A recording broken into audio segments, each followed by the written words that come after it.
दोस्तों नमस्कार, प्रणाम। मेरे हाथ में ये आज का अखबार है दैनिक जागरण और इसमें दो खबरें प्रमुखता से हैं। और अगर आप पढ़ेंगे, क्राइम रिलेटेड स्टोरी है, तो मुझे लगा कि आपको ये बतानी चाहिए कि समाज में आखिर ये हो क्या रहा है। पहली स्टोरी अगर आप पढ़ेंगे, जो बगल में आपको दिख भी रहा होगा, फौजी ने 2 साल की बच्ची को इतना मारा कि अस्पताल में उसकी मौत हो गई। पहली खबर यह है। दूसरी है कि शराब के नशे में नाबालिग बेटी से दुष्कर्म हो गया। पहली खबर को मैं विस्तार से बताता हूं कि एक फौजी है जो 22 दिसंबर को छुट्टी में घर आया था। अक्सर शराब पीता था और शराब पीकर अक्सर अपनी 2 साल की बच्ची को पीटा करता था।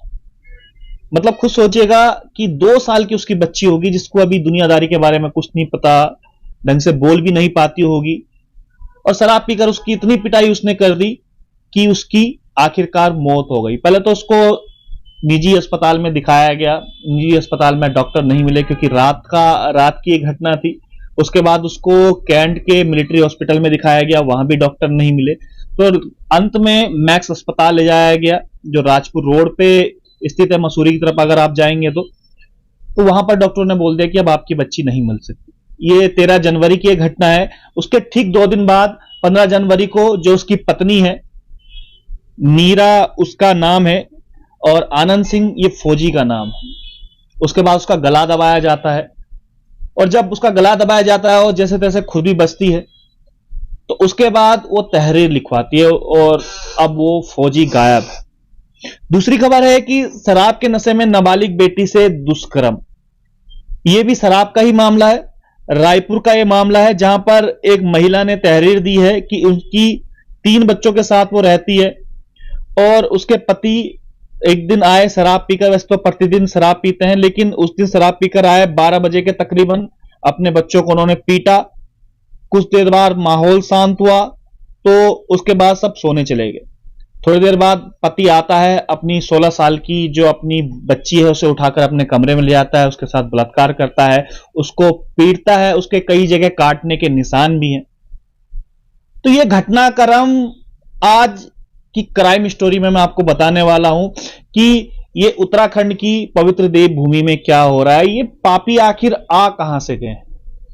एक तरफ 2 साल की बच्ची को, मतलब खुद सोचिएगा, आपके आसपास 2 साल की बच्ची, आपके घर में 2 साल की बच्ची को, इसको इतनी बेरहमी से कैसे मार सकता है। वो भी एक फौजी आदमी जिसे हम कहते हैं कि ये देश के लिए हैं, देश के लिए शहीद होते हैं और हमारी इतनी रिस्पेक्ट होती है। ऐसे में ये फौजी ये काम करता है और दूसरी तरफ एक 16 साल की अपनी ही सगी बेटी के साथ इस प्रकार के दुष्कर्म किए जाते हैं और दोनों ही शराब के नशे में होते हैं। ये टॉप मोस्ट खबर है आज की क्राइम स्टोरी की बात करें तो। दैनिक जागरण आप अखबार पढ़िएगा या अमर उजाला आप अखबार पढ़िएगा तो ये 2 स्टोरियां आपको जरूर उसमें मिलेंगी। एक्चुअली ये आज डिस्कस करने का ये भी कारण था कि एक तरफ हम राम राज्य की बात कर रहे हैं, हर तरफ राम की धूम है। 22 नवंबर को हम लोग कह रहे हैं कि अपने मंदिर में हम लोग जाएंगे। माफ कीजिएगा, 22 जनवरी को हम लोग कह रहे हैं कि हम लोग राम मंदिर स्थापना वहां पर होगी, राम राज्य बनाने की बात कर रहे हैं। और दूसरी तरफ ठीक ये हो रहा है। क्या इसे कलयुग का हम लोग पीक कहेंगे, जो इस प्रकार की घटनाएं हमें देखने को मिल रही हैं, वो भी एक शहर के अंदर इस प्रकार की घटनाएं।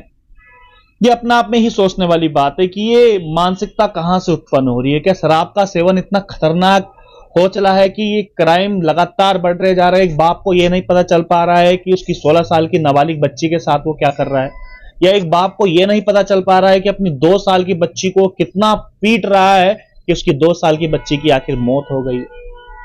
और ऐसे क्रूर आदमियों को क्या कुछ सजा मिलनी चाहिए, ये भी मैं सवाल छोड़े चलता हूं आपके बीच, क्योंकि ये समाज के हित के लिए सही नहीं।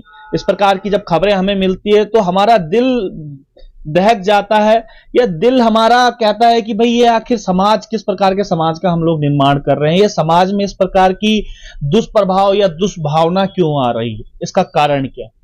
आप कमेंट बॉक्स में जरूर लिखिएगा कि ऐसे लोग जो हमारे समाज के बीच में मौजूद है, जो पवित्र उत्तराखंड की धरती पर इस प्रकार के क्राइम कर रहे हैं, ऐसे लोगों को क्या सजा होनी चाहिए। बहुत बहुत धन्यवाद। नमस्कार सभी।